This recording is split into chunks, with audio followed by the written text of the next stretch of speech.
پاکستان سے کسی نے پوچھا قرآن خوانی کرنا کیا صحیح ہے؟ دیکھیں there are two types of Quran خوانی.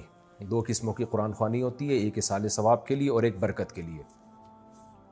ایصال ثواب کے لیے قرآن خوانی چونکہ ایک عبادت ہے، عبادت کے طور پہ یہ کام کیا جاتا ہے اور عبادت کے لیے ہمیں ثبوت چاہیے. تو ہمیں نہیں ملتا کہ اجتماعی طور پر صحابہ کرام نے کہیں بھی ایصال ثواب کیا ہو. انفرادی طور پر کہ تو ثبوت کی اس لیے ضرورت نہیں ہے کہ کسی نے دل میں نیت کی ہو تلاوت سے کہ اس کا ثواب فلاں کو پہنچے، تو کیا پتہ چلے گا ہمیں؟ اس کے لیے تو کوئی روایت میں اس کا تذکرہ تھوڑی ہوگا. یہ تو دل کی حالت ہے، کیونکہ صرف آپ یہ دل میں نیت کر لیں میں جو یہ میں عبادت کر رہا ہوں اس کا ثواب فلاں کو ملے، تو اسی کو ایصال ثواب کہتے ہیں. اب کس صحابی نے دل میں نیت کی نہیں کی اس بارے میں روایت میں ہمیں ملتا نہیں ہے، اور یہ دل کی چیز ہے، اس پر ہم مطلع ہو نہیں سکتے. تو ہمیں حدیث سے اتنا پتہ چلتا ہے کہ نیکی کر کے میت کو اس کا ثواب پہنچایا جا سکتا ہے، اتنا ہمیں ثبوت ملتا ہے، اسپیسیفک قرآن کا نہیں ملتا. تو جب نیکی کا ثبوت ملتا ہے تو قرآن بھی ایک نیکی ہے، تو وہ پڑھ کے بھی ثواب پہنچایا جا سکتا ہے. لیکن اجتماعی طور پر قرآن پڑھنا یہ اگر صحابہ کے دور میں ہوتا تو یہ تو نظر آنے والی چیز ہے نا، تو اس کا ثبوت ہوتا. جب نہیں ہے تو اس کا مطلب صحابہ میں نے یہ کام نہیں کیا. حضرت ابو بکر کا انتقال ہوا تو ہمیں نہیں ملتا کہ حضرت عمر نے لوگوں کو جمع کر کے قرآن پڑھایا ہو. حضرت عمر کی شہادت کے بعد ہمیں نہیں ملتا حضرت عثمان نے لوگوں کو قرآن خوانی کروائی ہو. تو یہ قرآن خوانی کرنا ایصال ثواب کے لیے بہرحال یہ ہماری نظر میں بدعت اور ناجائز عمل ہے. باقی برکت کے لیے قرآن خوانی کرنا، تو برکت کا تعلق ہے رقیہ سے. وہ ایز اے رقیہ ہوتا ہے. رقیہ کہتے ہیں دم. جیسے سورہ بقرہ پڑھتے ہیں آپ، سورہ فلق، سورہ ناس پڑھتے ہیں، تو ایسے ہی اجتماعی طور پر لوگ قرآن پڑھ لیتے ہیں گھر میں کہ برکت ہوگی دکان میں مکان میں. تو یہ بطور عبادت نہیں ہے، بطور رقیہ کے. اور رقیہ علاج ہوتا ہے، تو علاج کے لیے ثبوت کی ضرورت نہیں ہوتی تو کہ نبی صلی اللہ علیہ وسلم سے اس طور پر یہ رقیہ ثابت ہو، کیونکہ بطور علاج ہے نا، تو کوئی بھی آیت پڑھی جا سکتی ہے، کسی بھی طرح سے پڑھی جا سکتی ہے. تو اس لیے برکت کے لیے قرآن خوانی بذات خود ایک جائز عمل ہے، ایصال ثواب کے لیے جائز نہیں ہے. ہاں بعض علماء نے برکت کے لیے قرآن خوانی کو بھی اس لیے منع کیا کہ اس سے بدعت کی تائید ہوتی ہے. تو یہ بہرحال ایک اختلافی مسئلہ ہے. جو مسئلے میں اختلاف آ جائے تو اس میں شدت ٹھیک نہیں ہے. کوئی کر رہا ہے تو وہ ہمارے ایک دوست ہیں آسٹریلیا میں، سلیم بھائی، وہ کہتے ہیں آنے والے کو روکو نہیں، جانے والے کو ٹھوکو نہیں. ان کا ایک ڈائلاگ ہے. تو جو کر رہا ہے اس کو روکو نہیں، نہیں کر رہا ہے تو اس کو ٹھوکو نہیں، جانے دو اس کو. نو شہر و فیروز پاکستان سے، اگر قرآن پاک یاد ہو اور ایام حیض میں زبانی پڑھا جائے تو کیا یہ صحیح ہے یا نہیں؟ نہیں، حیض میں قرآن نہیں پڑھ سکتے. اس پہ میں مدلل کلپ ریکارڈ کروا چکا ہوں. سیف الدین ضیاء دہلی سے، میرے امتحان شروع ہونے والے ہیں جس کا ٹائم 12:30 ہے، تو میں ظہر کی نماز کس وقت ادا کروں گا؟ بھائی مجھے نہیں پتا آپ کے یہاں ظہر کے ٹائم شروع کب ہوتا ہے ختم کب ہوتا ہے. تو امتحان اگر 12:30 پہ شروع ہو رہا ہے اور ظہر کا وقت پہلے شروع ہو جاتا ہے تو پہلے پڑھ لیں ظہر کی نماز. اور اگر ظہر کا وقت 12:30 تک شروع نہیں ہوتا تو پھر امتحان ختم ہونے کے بعد اگر ظہر کا وقت قائم رہتا ہے تو پڑھ لیں، امتحان ختم ہونے کے بعد پڑھ لیں. اور اگر آپ سمجھتے ہیں ایگزامینیشن ہال میں جتنی دیر بیٹھوں گا ظہر کا پورا وقت ختم ہو چکا ہوگا، نقشے میں دیکھ لیں، میپ میں، یعنی جو جدول ہوتا ہے نا جس میں نمازوں کے ٹائم ہوتے ہیں، تو پھر آپ کو امتحان کے دوران نماز پڑھنی پڑے گی. اس کا طریقہ یہ ہے کہ آپ کسی بہانے سے چلے جائیں، واش روم چلے جائیں یا کہیں بھی وضو کر لیں اور پھر جا کے جلدی سے 4 فرض پڑھ لیں. آپ سنتیں ایسے مجبوری میں چھوڑ دیں آپ، لیکن فرض نماز کسی قیمت پہ قضا نہیں ہو سکتی، خوب سمجھ لیں. عائشہ اختر راجستھان انڈیا سے، ہمارے ہاں 2 باتیں بڑی عام ہیں. ایک یہ کہ حشر میں ایک سوال ہوگا جس میں آپ سے پوچھا جائے گا کہ آپ کا پیر کون ہے. اگر اس کا جواب نہیں دے پائے تو جہنم میں جائیں گے. دوسری یہ کہ جس کا کوئی پیر نہیں ہوتا اس کا پیر شیطان ہوتا ہے، اس لیے پیر بنانا بہت ضروری ہے. تو مہربانی کر کے بتائیں کیا یہ باتیں درست ہیں؟ دیکھیں پہلی بات تو بالکل ہی کالعدم ہے کہ حشر میں سوال ہوگا آپ کا پیر کون ہے. نہ پیر کا سوال ہوگا نہ منگل کا سوال ہوگا، ذہن میں رکھیں. باقی یہ کہ جس کا پیر کوئی نہیں ہوتا اس کا پیر شیطان ہوتا ہے، یہ کسی حد تک درست بھی ہے کسی حد تک غلط بھی ہے. درست اس سینس میں ہے کہ عام طور پر جب آپ کے پاس علم نہیں ہوتا اور آپ صاحب علم کو اپنا رہبر بھی نہیں بناتے تو آپ گمراہ ہو جاتے ہیں، پھر گمراہ لوگ آپ کو گمراہ کر دیتے ہیں، غلط قسم کے اسکالرز کے ہتھے چڑھ جاتے ہیں آپ. تو صحیح علماء جو صحیح علم رکھتے ہیں ان کو پیر و مرشد بنائیں آپ، کیونکہ نبی صلی اللہ علیہ وسلم نے فرمایا، بلکہ قرآن میں فاسألوا اہل الذکر ان کنتم لا تعلمون، تمہیں علم نہیں ہے تو اہل علم سے پوچھو، ان سے رابطہ کرو. تو اس سینس میں علماء پیر و مرشد ہوتے ہیں. تو آپ جس کو بہتر سمجھیں کہ یہ اس کے پاس تقویٰ زیادہ علم زیادہ ہے تو اس کو اپنا بڑا بنا لیں، لیکن وہ خود سنت کا متبع ہو، خود توحید پرست ہو، بدعتی نہ ہو، شہوت پرست نہ ہو، حب دنیا کا مریض نہ ہو، تو یہ بہتر ہوتا ہے، کیونکہ بے لگام اونٹ جو ہے نا وہ پھر ادھر ادھر بھٹکتا رہتا ہے، تو اس کا رزلٹ دیکھیں نا آپ، جو علماء کو فالو نہیں کرتے پھر کدھر جاتے ہیں وہ۔ اور غلط مطلب اس کا یہی ہے کہ وہ پیر بنانا گویا فرض ہے، تو بھائی فرض نہیں ہے، اصل ہے قرآن و سنت پہ چلنا۔ تو علماء کی رہنمائی میں قرآن و سنت پہ آپ چل لیں، بے شک کسی کو پیر و مرشد نہ بھی بنائے، تو جو اصل ہے شریعت کو فوکس کرنا۔ تو اگر کوئی پیر بنائے بغیر بھی شریعت پہ چل جاتا ہے تو پھر اس کو یہ نہیں کہا جائے گا کہ اس کے پیر شیطان ہے۔ ہاں چلے وہ علماء کی نگرانی میں ہی، تو عملی طور پر علماء ہی کو پیر بنائے گا وہ، لیکن زبان سے نہیں کہے گا کہ میرے پیر ہیں وہ۔ محمد حارث انگلینڈ سے، یہاں 90% مرغی کے انڈوں میں سرخ اسپاٹس ہوتے ہیں، معلوم ہوا ہے کہ مرغی کی فارم میں چہل قدمی کی وجہ سے یا دیگر کسی وجہ سے کوئی نس ڈیمیج ہو جاتی ہے، رہنمائی فرمائیے۔ دیکھیں مجھے نہیں پتہ یہ سرخ اسپاٹس کیوں ہوتے ہیں، لیکن حقیقت میں اگر انڈا وہ اتنا خراب ہو جائے، ٹائم گزرنے کی وجہ سے اس میں سرخ اسپاٹ پیدا ہو جائے، تو پھر اس کا کھانا جائز نہیں ہے، کیونکہ وہ سڑنے لگتا ہے، وہ خبائث میں داخل ہو جاتا ہے۔ تو اب یہ آپ کو پولٹری فارم والے ہی بتائیں گے کہ سرخ اسپاٹ کس چیز کا ہے، بلڈ کا ہے پھر تو غلط ہے، بلڈ کا اگر نہیں ہے تو پھر ٹھیک ہے۔ ساؤتھ افریقہ، کیا بریلویوں کے پیچھے نماز پڑھنے سے نماز ہو جاتی ہے؟ رہنمائی فرمائے بریلویوں کی مسجد میں اذان دینا کیسا ہے؟ میں جس محلے میں رہتا ہوں وہاں بریلویوں کی مسجد میں وہاں نماز پڑھنے جاتا ہوں، اکثر مجھے وہاں کے لوگ کہتے ہیں کہ آپ اذان پڑھیں، تو میں جواب دیتا ہوں کہ ہمارے ہاں اذان سے پہلے صلاۃ نہیں پڑھی جاتی، تو کیا میں نے ٹھیک کیا؟ رہنمائی فرمایا اذان تو بھائی کسی بھی مسجد میں دی جا سکتی ہے، باقی بریلویوں کے پیچھے نماز پڑھنا جائز ہے یا نہیں، تو مسئلہ دیوبندی بریلوی اہل حدیث کا نہیں ہے، جو بھی توحید پرست ہو اس کے پیچھے نماز پڑھنا جائز ہے، اور جو بھی مشرک ہو اس کے پیچھے نماز جائز نہیں ہے، چاہے وہ دیوبندی ہو، چاہے وہ اہل حدیث ہو، چاہے وہ بریلوی ہو۔ تو اب شرک کسے کہتے ہیں؟ اللہ کے سوا کسی اور کو یہ سمجھنا کہ وہ اسباب سے ہٹ کے میری مدد کر سکتا ہے، تو یہ شرک ہے۔ تو چاہے وہ دیوبندی کرے چاہے اہل حدیث کرے، بعض دیوبندی بھی ایسا کرتے ہیں کہ وہ ایسے ان کے عقیدے خراب ہو گئے ہیں کہ وہ شرکی حد تک پہنچے ہوئے ہیں، ایسے پیر و مرشد جاہل ہیں، دیوبندیوں میں بھی کہتے ہیں اپنے آپ کو دیوبندی ہیں، لیکن ان کے یہ عقیدے ہیں کہ نبی صلی اللہ علیہ وسلم جو ہے، ہم جہاں سے آپ کو پکاریں آپ ہماری جواب کا جواب دیتے ہیں اور ہماری پکار پہ لبیک کہتے ہیں، اس طرح کے ان کے بھی عقیدے ہیں۔ بریلویوں میں بھی ایسے لوگ ہیں، اور شاید اہل حدیث میں بھی ہوں ایسے، لیکن میرا خیال ہے اہل حدیث میں ذرا مشکل ہی ہے اس طرح کے لوگ ہوں، لیکن جاہل پیر جہاں بھی ہوں گے، تو کیونکہ اہل حدیثوں میں تصوف نہیں ہے تو ان میں یہ چیزیں ذرا کم ہیں، لیکن دیوبندیوں میں بھی کم ہیں، لیکن یہ نہیں ہے کہ نہیں ہے۔ بعض دیوبندی ہم نے پیروں میں دیکھے ہیں جاہل قسم کے، تو وہ اصل میں دیوبندی ہیں ہی نہیں، لیکن لیبل ان کے ساتھ دیوبندیوں کا لگا ہوا ہے۔ اور بریلویوں میں بھی جو مستند ان کے علماء ہیں وہ اس شرک کی نفی کرتے ہیں، لیکن جو بہت ہی ایکسٹریم لیول پہ گئے ہوئے ہیں وہ یا رسول اللہ مدد اور نبی صلی اللہ علیہ وسلم کو ہر جگہ حاضر ناظر سمجھتے ہیں جسم کے ساتھ، تو یہ شرک ہے۔ تو ایسا کوئی بھی امام ہوگا اس کی اقتداء میں نماز جائز نہیں ہوگی۔ تو مسئلہ دیوبندی بریلوی اہل حدیث کا نہیں ہے، مسئلہ یہ ہے کہ صحیح العقیدہ کے پیچھے نماز ہو جاتی ہے، جو شرکی عقیدہ رکھتا ہو اس کے پیچھے نماز نہیں ہوتی۔ عبداللہ آفریدی یو کے سے، یہاں پر ایک مسجد میں بریلوی لوگ اذان سے پہلے اور اذان کے بعد بھی کچھ پڑھتے ہیں، تو ان کے پیچھے نماز پڑھ سکتے ہیں یا نہیں؟ یہ مسئلہ بھی میں نے بتایا ہے کہ بات دیوبندی بریلوی کی نہیں ہے، بات یہ ہے کہ جس کا عقیدہ شرکیہ ہو، چاہے وہ دیوبندی ہو، چاہے بریلوی ہو، چاہے اہل حدیث ہو، اس کے پیچھے نماز نہیں ہوگی، اور جس کا عقیدہ شرکیہ نہیں ہے اور اسلام کے بنیادی عقیدوں کا وہ منکر نہیں ہے، اس کے پیچھے نماز ہو جائے گی، چاہے بریلوی ہو، چاہے دیوبندی ہو، چاہے اہل حدیث ہو۔ انڈیا سے کسی نے پوچھا ہے، میرا ایک لڑکی سے نکاح ہوا تھا جس کو میں بالکل بھی پسند نہیں کرتا تھا اور نہ اب کر رہا ہوں۔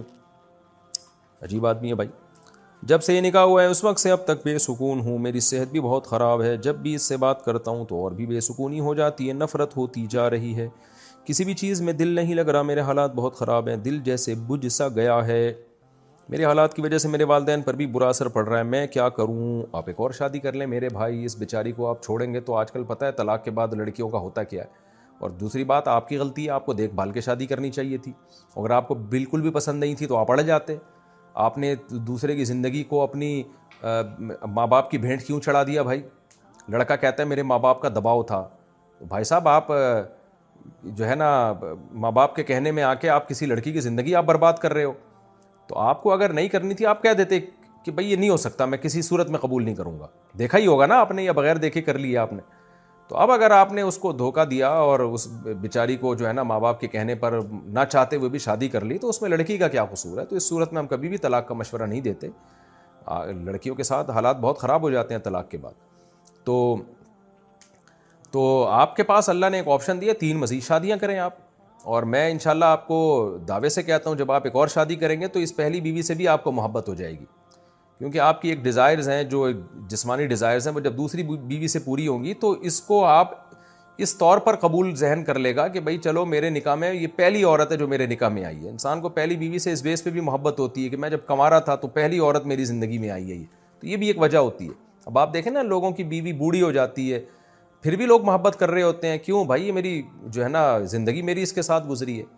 تو میں مشورہ آپ کو نہیں دوں گا. باقی شرعی حکم کیا ہے؟ شرعی حکم یہ ہے کہ مرد جب طلاق دینا چاہے کسی معقول وجہ سے وہ طلاق دے سکتا ہے, بشرطے کہ طہر میں پاکی کے ایام میں 1 طلاق دے, ہم بستری کیے بغیر, وہ جو طلاق کا سنت طریقہ ہے. تو اس طریقے سے طلاق دیں گے, طلاق ہو تو جائے گی, لیکن بہرحال شریعت نے اس کو ناپسند کیا. اب غض الحلال, حلال ہونے کے باوجود ناپسند کیا. تو حلال ہے آپ کے لیے ایسی لڑکی کو ڈیورس دینا, لیکن بہرحال ناپسندیدہ کام ہے. تو ناپسندیدہ کام کے کبھی بھی مشورے نہیں دیے جا سکتے, اور خاص طور پر اپنی بہن بیٹیاں, جو آپ کی بیٹیاں بعد میں ہوں گی, ان کو سامنے رکھ کے سوچیں کہ طلاق کے بعد بیچاری لڑکیوں کا حشر کیا ہوتا ہے. تو اس لیے آپ ان کو اتنا زیادہ بوجھ دل پہ نہ لیں, ایک اور شادی کریں, اور اس کے ساتھ جو ہے انشاءاللہ اس کے بعد آپ کے دل میں اللہ اس کی محبت بھی انشاءاللہ ڈال دے گا.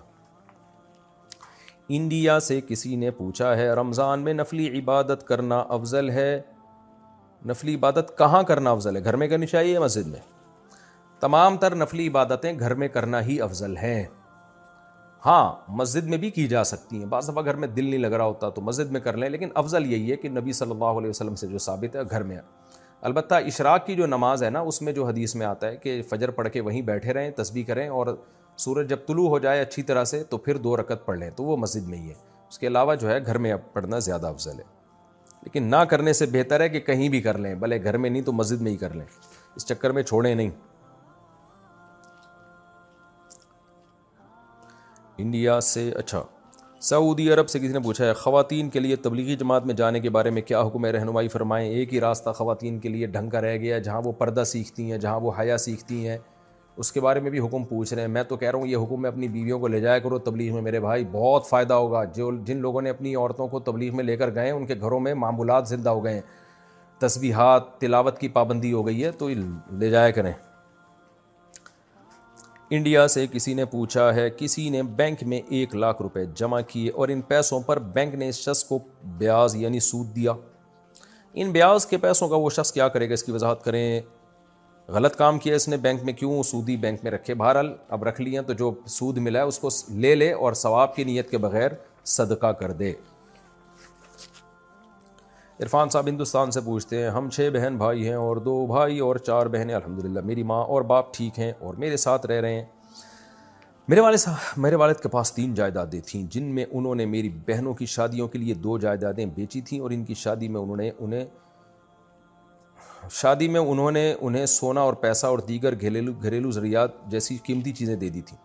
اور میرے والد نے انہیں بتایا تھا کہ میں نے آپ کی خاطر کروڑوں کی 2 جائیدادیں بیچی ہیں, آپ کو پیسے اور سونا دیا ہے اور آپ کی شادیاں اچھے طریقے سے کیں. باقی جائیداد ان 2 بیٹوں کی ہوگی جو میں اور میرا بھائی ہیں, اور وہ بھی اس وقت اس پر راضی ہو گئے تھے. اب اتنے سال گزر چکے کہ میری بہنیں اس پراپرٹی میں حصہ مانگ رہی ہیں جو میری اور میرے بڑے بھائی کی ہے. میرے والد اور والدہ اب بھی ایک ہی فیصلے پر ہیں کہ باقی ماندہ جائیداد مجھے اور میرے بھائی کو تقسیم کر دیں. الحمدللہ ہماری بہنوں کی اچھی جائیدادیں ہیں, لیکن پھر بھی وہ اس جائیداد میں حصہ کا مطالبہ کر رہی ہیں جو میرے والد نے میرے اور میرے بھائی کے لیے رکھی ہے. جو رقم اور سونا میرے والد میری بہنوں کو ان کی شادی میں میرے والد نے دیا تھا, وہ اس حصے کے مقابلے میں بہت زیادہ قیمتی ہے, وہ جو جائیدادیں مانگ رہی ہیں. میں صرف یہ واضح کرنا چاہتا ہوں کہ کیا میں یہ جائیداد اپنے والد اور والدہ سے لے سکتا ہوں؟ کیا اسلام میں اس جائیداد کو قبول کرنا قانونی ہوگا؟ براہ کرم مجھے مشورہ دیں, مسئلہ بتائیں. دیکھو, ابھی آپ کے والد صاحب زندہ ہیں تو اس میں نہ بہنوں کا حق ہے نہ آپ کا حق ہے, لیکن آپ کے ابا نے جب کروڑوں کی جائیدادیں یا کروڑوں روپے بیٹیوں کو دے دیے تو اب ابا کو چاہیے کہ اتنا ہی پیسے بیٹوں کو بھی دیں. یہ کہنا کہ جائیداد میں بیٹیوں کا حصہ نہیں ہے یہ غلط ہے, کیونکہ ابا کے انتقال کے بعد جتنا ابا کا مال ہوگا دوبارہ سے اس میں پوری وراثت تقسیم ہوگی اور بہنوں کو بھی پورا حصہ ملے گا.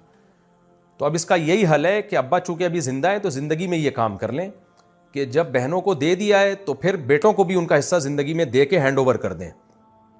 یہ کہنا کافی نہیں ہے کہ میرے مرنے کے بعد بیٹیوں کا حصہ نہیں ہے. نہ, ابا کا انتقال ہوگا تو مرنے کے بعد دوبارہ بیٹیوں کا حصہ ملے گا، کیونکہ وراثت مرنے کے بعد اس کا حق ثابت ہوتا ہے، تو جو حق ثابت ابھی ہوا ہی نہیں ابا وہ اس سے دستبردار کر ہی نہیں سکتے، تو اس لیے ابھی سے ابا بیٹوں کو دے کے ہینڈ اوور کر دیں گے تو ٹھیک ہو جائے گا، نہیں کریں گے تو اس جائیداد میں بیٹیوں کا پورا پورا حصہ ہوگا۔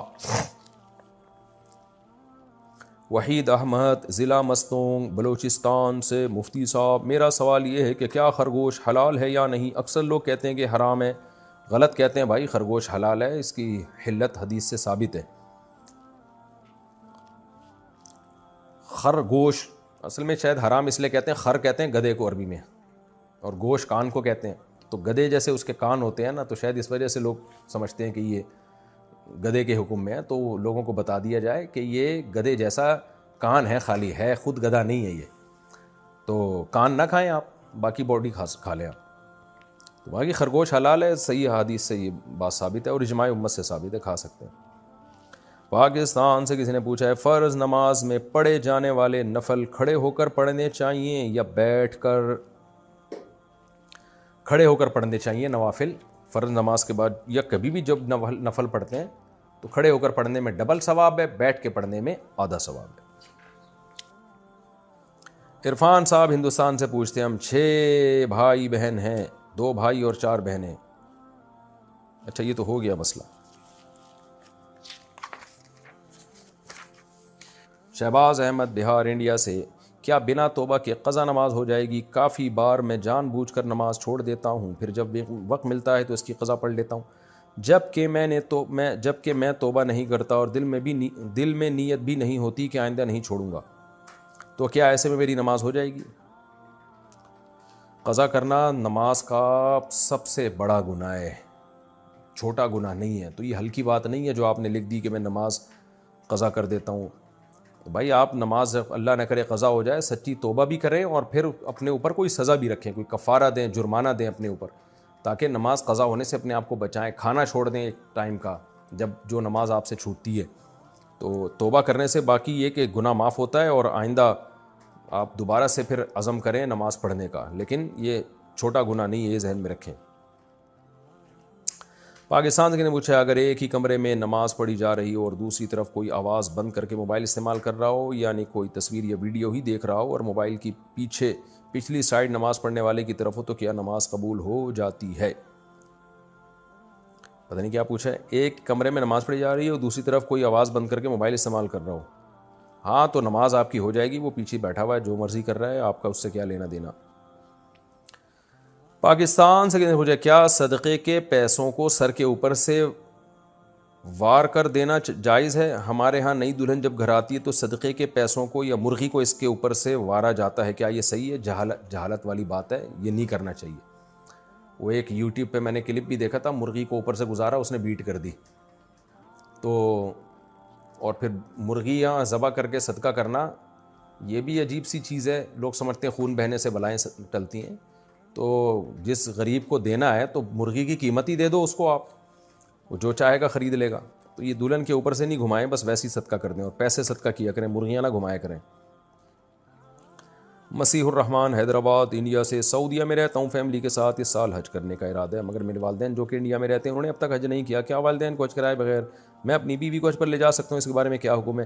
اگر آپ پر حج فرض ہو چکا ہے تو آپ پہلے حج کر لیں، اگر ماں باپ پہ حج فرض تھا تو پھر ان کو کرا دیں آپ، لیکن اگر ان پہ حج فرض نہیں ہے آپ پہ ہے تو پھر آپ پہلے کر لیں، ماں باپ کو پھر بعد میں کرا دیے گا۔ اور اگر یہ بات ہے کہ آپ پہ حج فرض ہے اور آپ بالکل ینگ ہیں اور ماں باپ اتنے بوڑھے ہو چکے ہیں کہ آپ کو خطرہ ہے کہ اگلے سال ان میں ہمت نہیں رہے گی، تو پھر ڈیلے کرنے میں بھی کوئی حرج نہیں ہے، پھر ماں باپ کو پہلے کرا دیں اور اگلے